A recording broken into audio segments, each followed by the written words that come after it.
So I'm really excited to learn that we can work with stencils and stamps using this technique.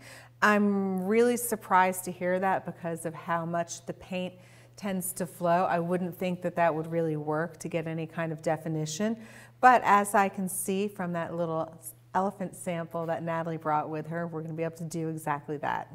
Right, so it's a little bit different of what you usually do with a stencil. When we think about stenciling, we want this like crisp and perfect image in our work, right, or most of the times. Right. But you kind of like have to say goodbye to the perfect and non-bleeding image here. You have to go with the flow. There's a lot of like surprises that come into, but you can still use the stencil and kind of like, and the mask, and kind of like try to work that out, and there can be some cool effects. I really like this elephant. I'm gonna do the opposite here just to show you that this is possible too.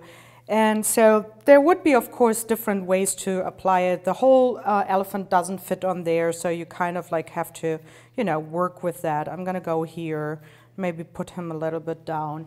And then what I'm gonna do is, or what we're gonna do is, we're gonna use the markers, and we haven't treated this before with the flow aid, with the clear flow aid, but we could just do, and I mentioned that in the last chapter, we can just like dip it, the nib, into the clear flow aid to apply the flow aid to our marker tip. And we used similar colors in this case so that we kind of like can share our clear flow aid. And then I can easily, as soon as I realize that it starts like coming, you know, doesn't flow anymore and gets like not as nice and flowy, I can dip my marker just right back into the flow aid and get that going again.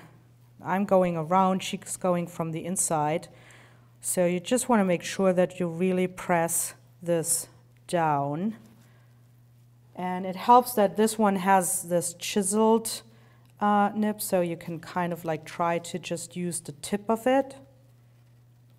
And then you could even like take a fine brush, this is not the finest brush, but, and go into the flow aid and blend in some of the areas a little bit more and drag them in, depending on how thick this is laid on, just to smooth the edges. Not necessary, but you can see how you, when you go into the flow aid, how you can kind of like drag that in.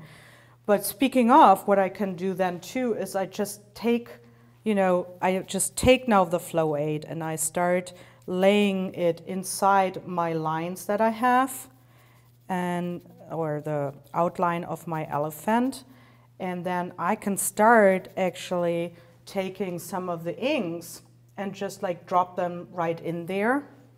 Or I could use a brush and take like one of the soft pre-mixed. One of the pre-mixed colors we did before.